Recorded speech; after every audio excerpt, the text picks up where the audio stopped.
Hello everyone, welcome to another session of Karwaan Online History Festival Season 2. I am Ishan Sharma and today I am joined by Dr. Shankar Kumar sir from Hindu College.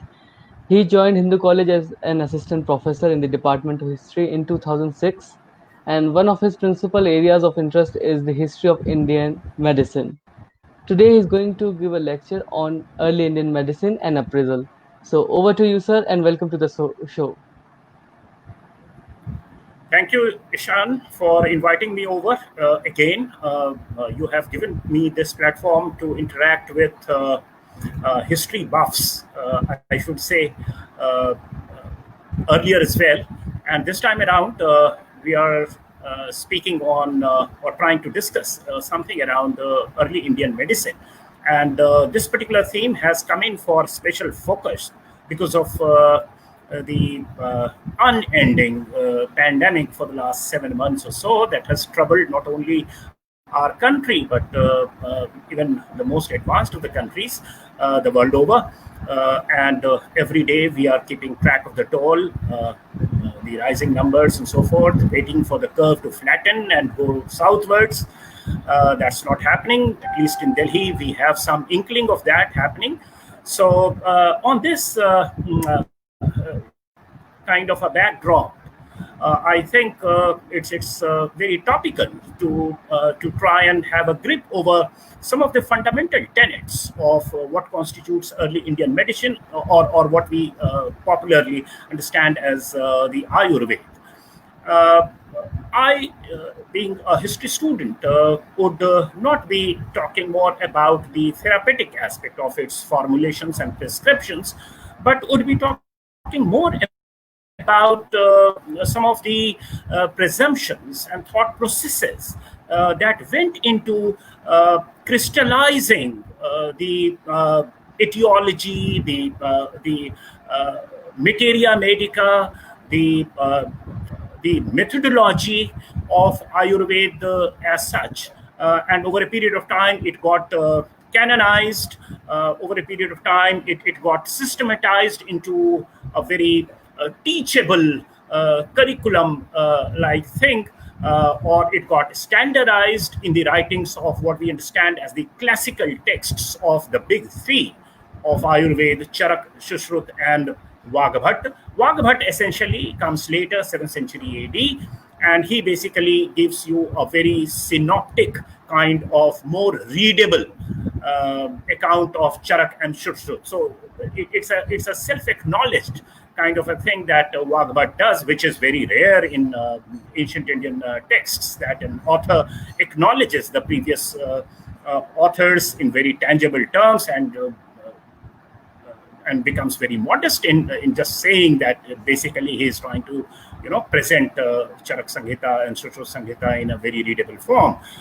Most of the surviving traditions, particularly in Kerala, of the practicing Vaidya families, you'll find that they keep a copy of Bhagavats book on Ayurveda, and that's how it is. So it has a lot to contribute to the popularity of Ayurveda as such. But the fundamental tenets certainly are germane to Charak Samhita and Susrut Samhita. There is a prehistory to that as well.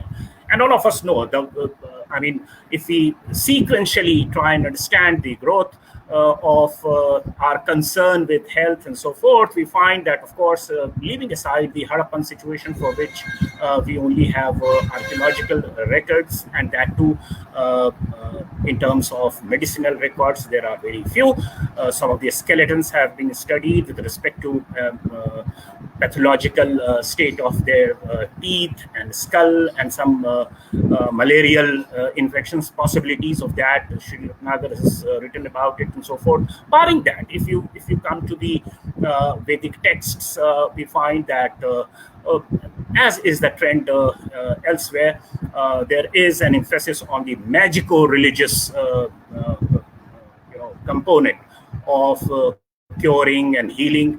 And by the time we come to the Atharva Veda, we find some kind of an accentuated concern with the mundane. So although it is full of superstitious beliefs, witchcraft, black magic, and so forth, but the traces of empiricism are also very much visible. Green shoots of empiricism do appear in Atharva Veda, and I'm not getting into the details of its elaborations, but just picking up a node, uh, and that can tell you a lot about the trend, the trajectory in which our concern with healing uh, was becoming more and more anthropocentric, more and more concerned with us, and health in any case is very mundane and very anthropocentric. So in Atharvaveda itself, we start finding that while classifying the diseases which run into several numbers, you find that the authors classify them into two kinds: one with manifest symptoms, the other with or unmanifested symptoms. Now, manifest symptoms would be yukti related, that is, it can be reasoned, it can be logical, it can be logically looked into, cured, and so forth. The unmanifested is attributed to God. So that is for a Dev. So Dev and Yukti are the two ways in which it is classified, and it immediately reminds us, because all of us have become so socialized to the vocabulary of COVID-19 pandemic. So it is like symptomatic and asymptomatic, diseases that are symptomatic and asymptomatic. And from the point of view of inquiring into it, or even looking for a cure for it, this was a good empirical beginning, one can say. Now, I'm not tracing the unilinear account of growth of empiricism, which could be a bad way of looking at the flourish of these texts, the multidimensionality of these texts, and the way they thought about health, the way they thought about their well-being, and so forth. By the time we reach the 6th century or 7th century BC in India, we find that the ascetics, Buddhist monks, or renunciators, even from within what we understand as Vedic Brahmanism. So there was a trend. I mean, the mode of worshipping had transformed into this new form where the search for knowledge is at premium and so forth, instead of sacrifices of the Vedic period. So there is a fair degree of collection of plants, herbs, classification of several animals, and something that can be taken as food, and gruel, rice, curd, and so forth, which can have some kind of a therapeutic effect on our health. Buddha himself, didn't mind being referred to as Visaj. So he was a Mahabhisaj, actually. So he himself had this feeling about him that he is a trained physician as well.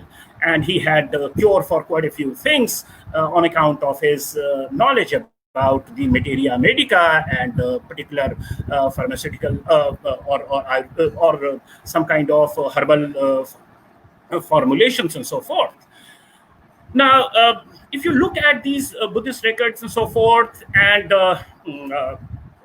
see it over a period of time across centuries, we find that fair degree of systematization, and to a great extent, some of the fundamental tenets of Ayurveda, what subsequently went on to become the Ayurveda, the classical form of Ayurveda, those fundamental tenets had already been presupposed. And there are rudimentary baby steps that are being taken across these centuries. And it appears that by the time these classical texts of Ayurveda by Charak and Shushruth is getting systematized into standard text with fair degree of sophistication in terms of quality and presentation and stylistic details and very clear account of diseases and the medica, be it plants, animals, wildlife, wetland, and so forth. So all these things are very logically arranged in these treatises. And in fact, the substratum of all these had already been created in the centuries prior to this, from around, say, 6th century BC onwards or 7th century BC onwards. Or, as that, help and engaging mundane way of classifying it to even Atharvaveda. So that's how these classical treatises emerge, Charak Samhita, Shushruth Samhita, and so forth. So you have the principle of Pritod or humors or the system of combinations of Ayurveda and so forth. All these things emerge and they are presented in a particular way. And that is very fascinating. What we are going to do today is to run through these presuppositions, some of these classificatory schemes that they deploy, and try and see can we even talk of reinvigorating or representing Ayurveda in its modern avatar. And let me add a caveat over here. What we get to see today in the past centuries, the form of Ayurveda, modern form of Ayurveda, is born of a different challenge and circumstance. Post 18th century, or say 19th century colonial times, the modern biomedicine comes and the traditions of medicine face a challenging time. There is huge literature and they tell you that in order to survive some kind of the inconsistencies of these tenets, practices, relations were and what we get to see today is a very version, crude version of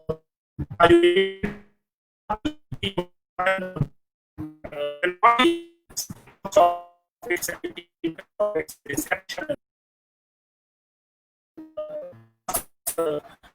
Used and formulations are just not in sync with the way Ayurveda is practiced. So they are of a different challenge, and the of Ayurveda is somewhat lost, and it has become just a competitive.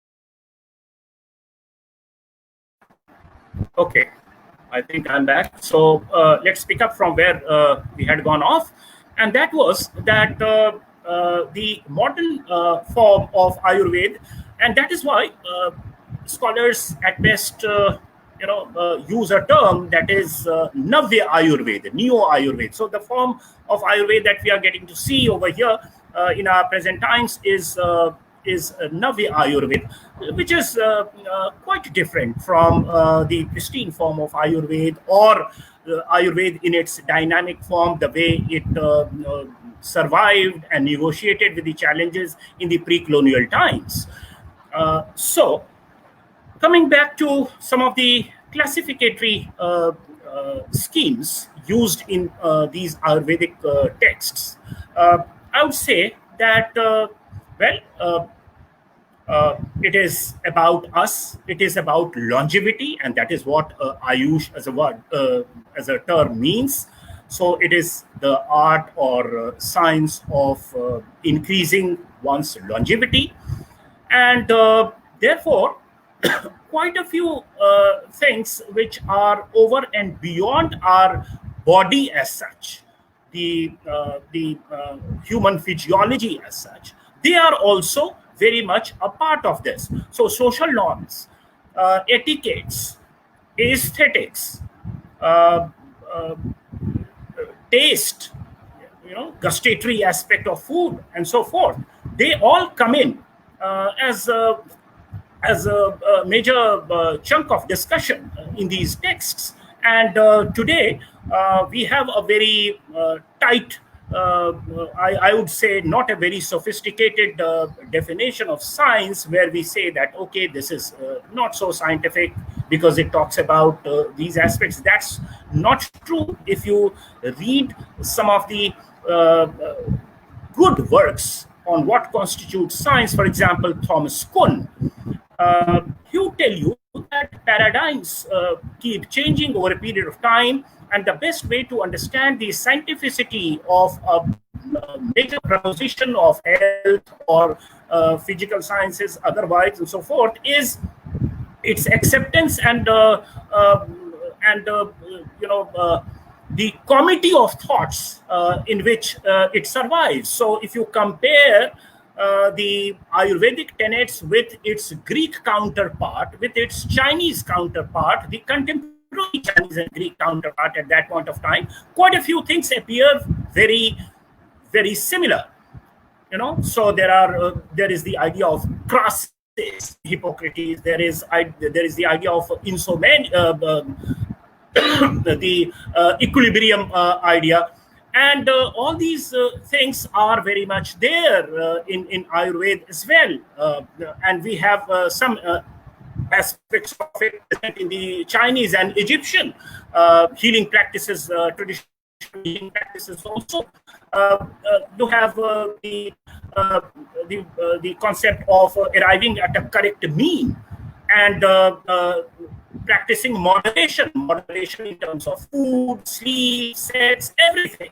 And all these things can be understood with respect to the Buddhist teachings and emphasis on middle path, as well as beyond what India today is, in the thought systems and medicinal practices elsewhere, say in the Greek medical practices and so forth. So they were the dominant paradigm. Similarly, the chain of being, or the Som and Agni, dichotomy, or what we say, fire and water dichotomy in Greek. So those things, those congruence can be very much seen, and Ayurveda depicts that. Now, coming to more of such classificatory schemes, I would say something that underpins the arrangement, or the way the flora, fauna, etc. in Ayurveda are catalogued, is the concept of jungle and anu. Now, jungle as a Sanskrit word for 18th century meant a dry land, a flat terrain with thorns, thorny shrubs as vegetation. So that's something very typical of the you can say, Satluj, Yamuna, or Indus, Yamuna, Doab area, Rajasthan included, and so forth. Active vegetation, not dense forests and so forth, rather opposite of it. And then there are several animals like antelope and so forth, which are typically characteristic of such habitats. And the polar opposite of it is the marshy, the Anu area, the mountainous area, the evergreen forest, where there is a fair degree of humidity and rainfall, and it will have its animal types different. It will have buffaloes, it will have rhinoceros, and so forth. So the flora and fauna is classified in this way. These things are not obviously stated on the face of it, but one has to try and understand the basic schemata, the technique by which such classifications have been arrived at. And Francis Zimmerman did a wonderful work in his book Jungle and the Aroma of Meat. He's a structuralist, and obviously he would think of some of these structured ideas in psyche dictating all these things. So it's a pungent critique of what Ayurveda's claim to being scientific is. Nevertheless, there are some important pointers in his book only when he says that if you work it out on the map of India today, the modern map of India today, this Jangal and Anup would collapse with the evergreen forest as Anup and the non-evergreen forest areas as Jangal. And he himself admits that it also is coextensive and coterminous with the modern frontiers of malaria, the spread of malaria. So malaria is endemic in Anup area, which would be Bengal, Northeast, Bihar, Odisha area, and some parts of Madhya Pradesh and Telangana and so forth, barring the littoral areas, peninsular littoral areas. That would be a part of Anup, but barring that would be part of Jangal. And therefore, malaria would be epidemic in Jangal area. So that is something which tells us that there could be a fair degree of wisdom, medicinal in nature, therapeutic in nature, or one doesn't know how assiduously or normatively, and that's the eternal debate in Ayurveda, whether it was empirically arrived at or it was just a normative flourish of several plants and animal species into the two category and so forth. Zimmerman also talks of the proverbial penchant of the Brahmins to classify things, and therefore there is garland of words, lexicons, phrases that abounds in Ayurveda. But when you realize that these classificatory categories coincide with modern malarial frontiers and so forth. So 2 months back, I had done an article that was published in the Outlook, where I looked at the COVID-19 data. That was too early. That was around the time when the second lockdown had ended. So at around that point of time, I looked at the data in the Anup area and data in the Jangal area, and the death figures, the mortality figures in the Anup area was significantly less. Similarly, the incidence also of COVID showed this contrast. So as this pandemic assumes its comprehensive form and engulfs more and more areas of India under its fold, we will again recheck as to what the situation emerges after this. Nevertheless, it is an important pointer to some degree of wisdom in such classificatory things, such classificatory schemes. deployed in Ayurveda. Moving beyond that, what I want to impress upon, because I am eagerly waiting for the questions also. I'm of this opinion that quite a few colleagues of mine are also logged in, and they might be having some questions. Now, let's understand one more thing. In Ayurveda, we generally compare it with the modern allopathic medicine and so forth. But if you look at it, uh, diagnosis as such is something which is very hard to come by in Ayurveda. Diagnosis in its real sense of the term. So what we get in Ayurveda essentially is prognosis of diseases. And prognosis of diseases is simply the study of the rhythm of a disease in terms of its symptoms.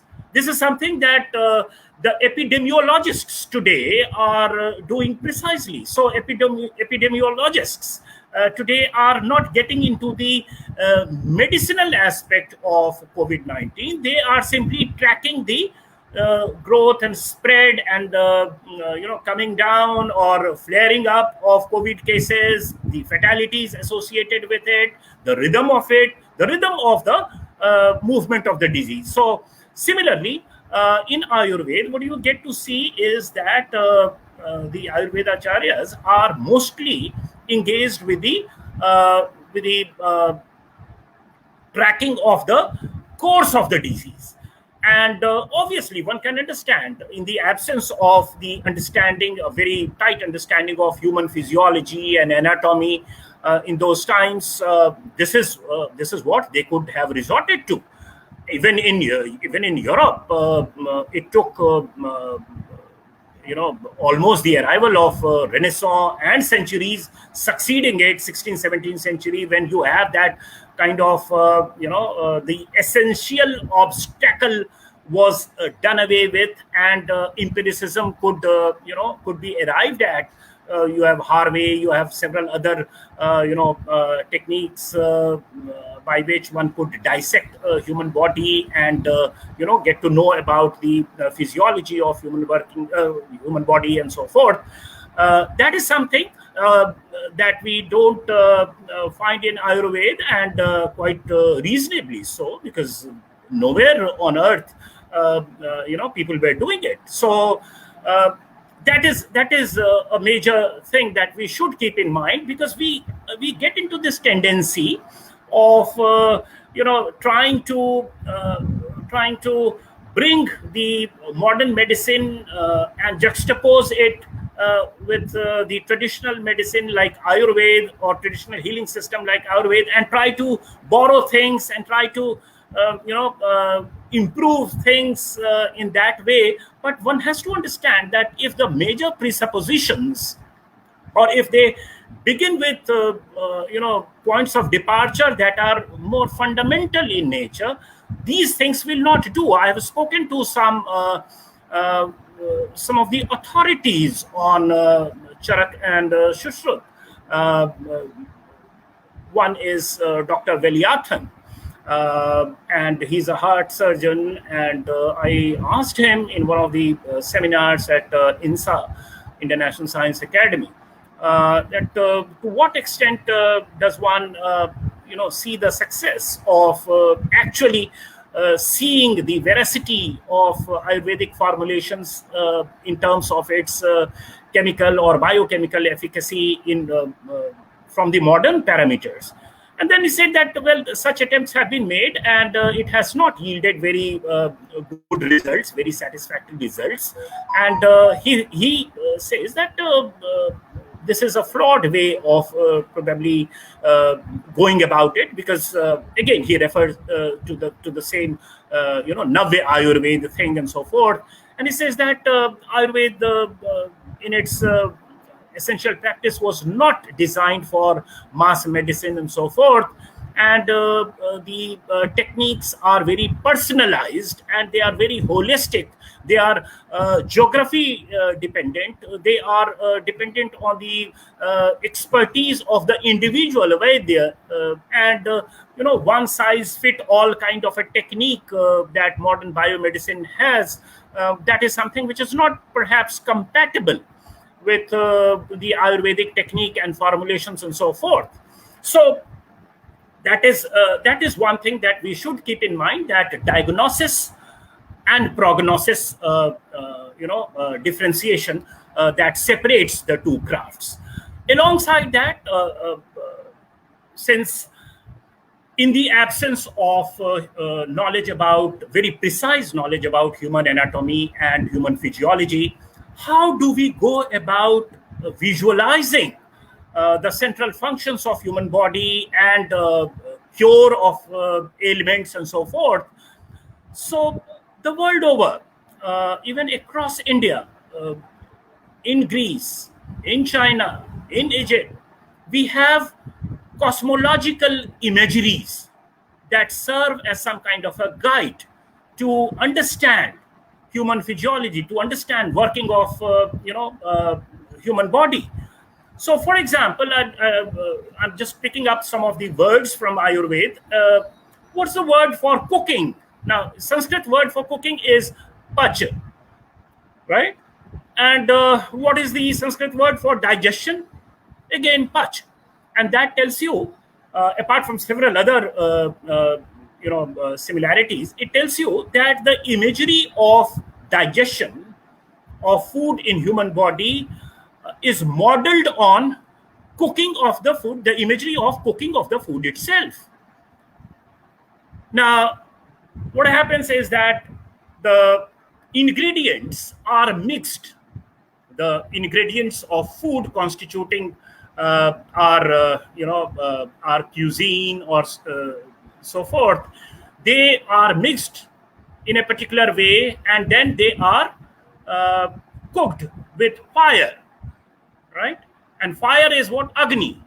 And this bhook is also referred to, or the hunger is also referred to as Jatra Agni. So what happens in the stomach is that the fire in human body burns it, the food that we ingest, and then various ras, or there are 7 dhatus, they get absorbed by the human body in the process of digestion, and ultimately several tissues get formed. It lists several stages, and then you have the excretion, the mal. It interacts with them as well, and that is how it is visualized. And so the point is that the imagery is taken from the process of cooking itself. For that matter, even the process of cooking. And in Ayurveda, you find wonderful details about the difference between sanyog and sanskar. Sanyog is random mixing of ingredients. Sanskar is the special way and technique and knowledge by which the cook can imbue a particular ingredient with some of the properties that are not innate to that ingredient by mixing it in a particular proportion with some other ingredients. And that is something that you get to see even in the laying of the dish.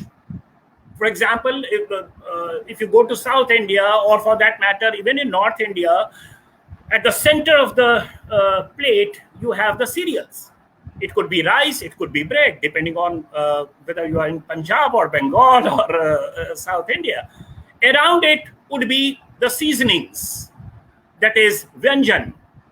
Meat is a part of Vyanjan, right? And then you also have curries or legumes or pulses, as we say.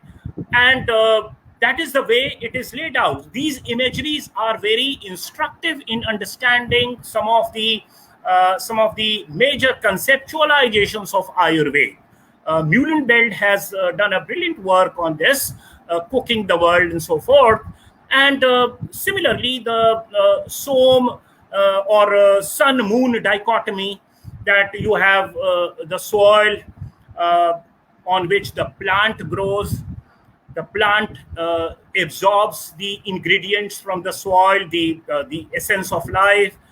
That plant is eaten by some animals. These animals in turn get eaten by other animals, so the eater gets eaten, and then eventually that meat of that eater becomes the flesh which is cooked, before human consumption. And therefore that is how a particular meat is rich in some qualities, or in some essence, or in some rus, and it has a therapeutic value. Where it Now, this is something that you get to see even in Greek tradition. But where is the Indic departure here is the extraordinary sense of combinatorics that Ayurveda displays in this.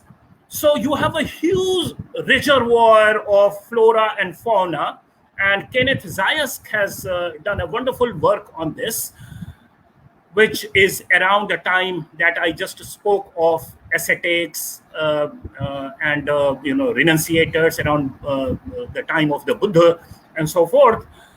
So that reservoir, that range of flora and fauna, which obviously gradually it got added to the materia medica of Ayurveda, and it continued to be added even in later times. So of all these range of flora and fauna, a very logical system of combinatorics got developed, and that is the bare, you can say, therapeutic architecture of Ayurveda, which is not revealed. It is always concealed. But if you really want to do away with the literary flourish and paddings of Ayurveda, and actually get to see the mathematics beneath it, actually get to see the combinatoric skeleton beneath it, that's how you get it. And therefore, these are some of the things that are very central to Ayurveda. And to graft some of the modern techniques of diagnosis and biomolecular details onto it, I'm not very sure that it will be very fruitful in terms of giving results as such. So that is what I think I had to say. I don't know whether the internet is still holding me right, and if there are questions, I can take it. I can see. Oh yes. Shailendra Mohan Jha, Dr. Shailendra Mohan Jha is there, and effects of Ayurvedic way of life on our food habits and cooking practices. I think I just spoke about it, that quite a few imageries, quite a few techniques, and since you have asked this, I would specifically emphasize that there is a lot of focus in Ayurveda that the cook should be a Brahmin. Why he should be a Brahmin? I mean, several sociologists have looked at the caste angle of it. But what I would say that this is about the expertise of doing sanskar, and sanskar is not to be understood in the modern sense of the word, in terms of sophistication or civilizational sophistication and so forth, etiquettes, but it is more about the awareness of congruity of a particular ingredient with other, the proportion with which something is to be mixed with some other food item in order to imbue it with some of the qualities which are not germane to a particular ingredient. And that is the central focus of Ayurveda. So cooking, and then I did refer to the laying of dishes and the innate hierarchy and arrangement in that, and all these things have a lot to do with structuring of ideas, even in Ayurvedic formulations. Okay, then Sudipta Ray watching, Arvind, does Ayurveda also deal? Okay, Ishan will tell me. Yes, sir. So there's a question by Meghan Chitra. that how far has the ancient system of medicine influenced and changed among the existing tribes of India? It's rather less talked about, Okay. I think, the indigenous Yeah. medicines. See, the time constant weighs very heavy on me, so quite a few things got missed out, and the ever-existing threat of internet going weak. But let me tell you that at different points of time, different techniques, even from outside the culture of India, outside the civilizational matrix of India, what we understand as the mainstream India.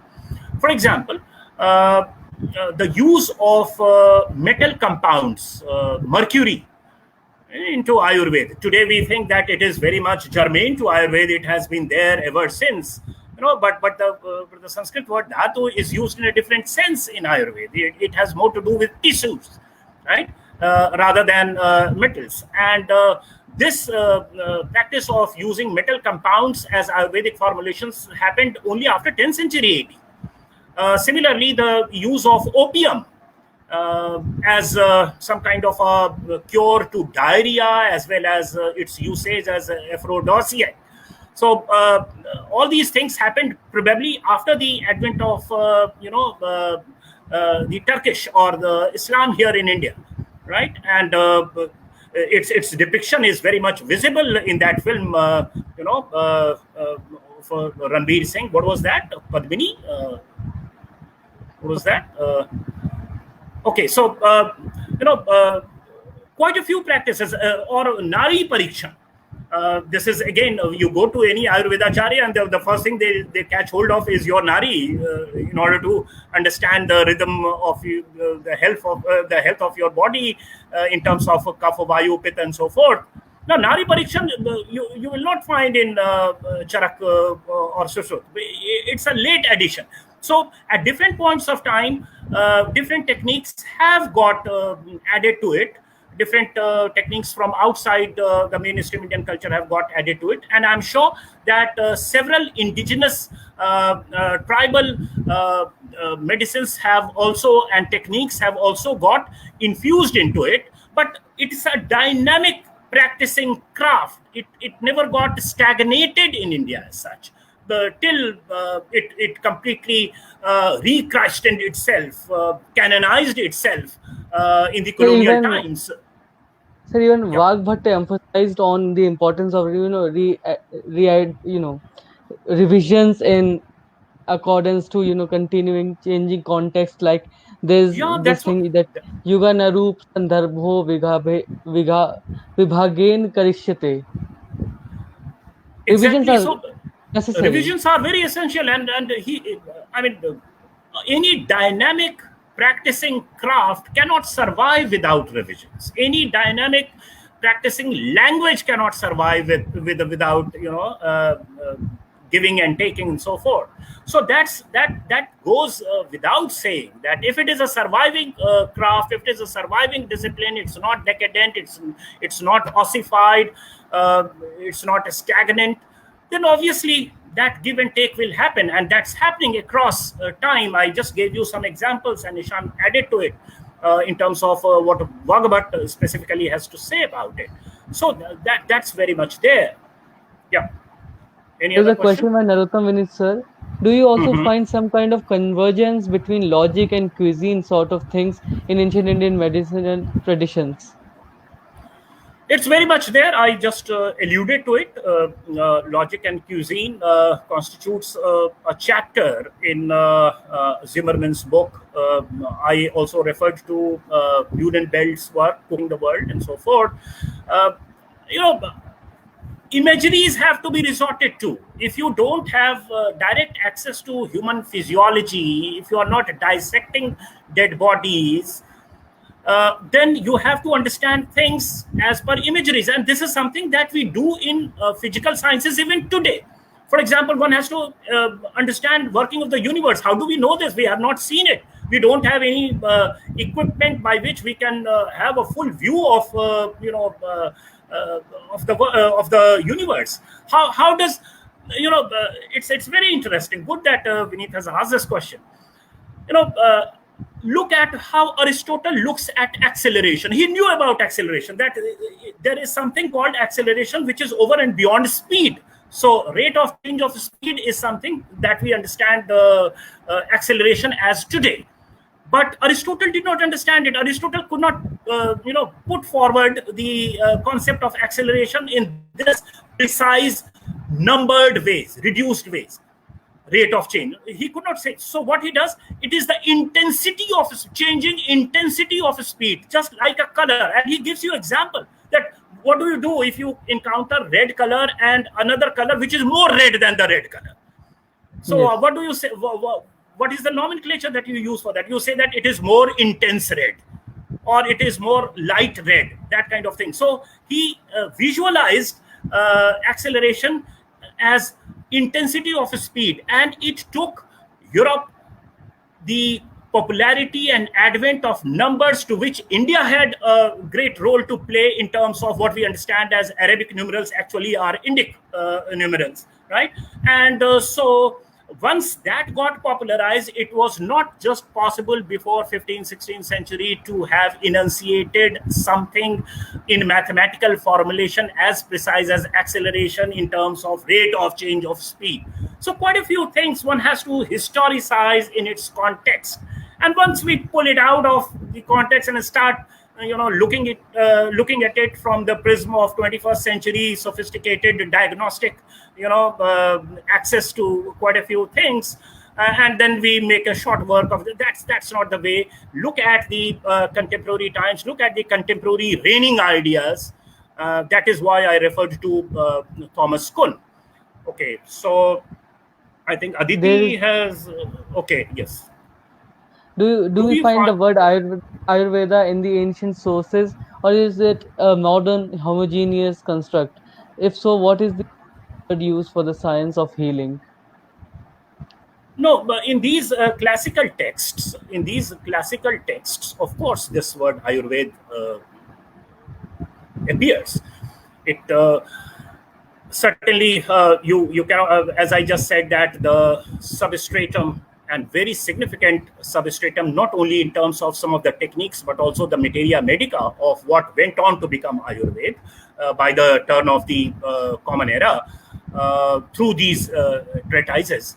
So while those healing practices were in operation or were in practice, at that point of time, people were not using this word. But once this classical treatises were written, of course, this word Ayush is referred to, and it means the science of longevity. So Ayurveda, as a word term, is very much there, and in these classical texts of Charak and Shusho, and of course thereafter. So yeah. So before ending the session, I would like to ask you, as a scholar of Ayurveda's history, how do you see the future of Ayurveda in India and in the world? Is it going to help in future researches? Like somebody mentioned that there was a Nobel Prize winning research, Chinese traditional medicines. It was inspired from Chinese ancient traditional medicines. So, how do you see the future of Ayurveda? That's a very good question, Ishan. And this is something that all of us fall prey to, uh, either as part of our, that seductive charm of getting sucked into that nationalistic debate and, countering the world with our own thing, ancient wisdom and so forth. But as I told you, that historical practices and crafts and so forth are to be understood with respect to the changing times. The fundamental departures in the idea and structure of Ayurveda are to be kept in mind. Now, I just alluded to one such departure, that is absence of true diagnosis in Ayurveda, and the presence of prognosis. Now, you have to move along those lines. The article that I alluded to, that I wrote for the Outlook, uh, that is about taxonomy. I'm not saying that, well, Anup area will have less COVID instance, and jungle will have more. But if such classifications coincide with the modern medical frontiers of malaria, and COVID numbers or fatalities also concretize that polarity, you need to go into the details of it. Okay, Hmm. so don't get into the details of the biomolecular efficacy of drugs. Rather, get into the empirical, something time proven, something that has withstood the test of time, and something which is directly observed, and things like that. And be mindful of the fact that it is holistic. It is taking a holistic view of health. It is not only about the constitution of human body in terms of various parts and so forth. It is also about your habits. It is also about preventive things. It has some wonderful lessons on the way one should take care of one's teeth, or getting up early in the morning, and being in a good mood, the aroma of several fragrances and so forth. So and the modern medicine is coming to terms with these things now, that they also impact human health, anxiety, and so forth. So it's a rather holistic kind of a thing. And to compete in that way in biomolecular terms would only give you a wrong reputation. I would rather not throw the water alongside the baby, right? So retain it and understand it in its context, and in terms of holistic understanding of human life, in terms of ethics, in terms of health, in terms of longevity, in terms of well-being. I think it has lots of lessons, and that is what should be looked at.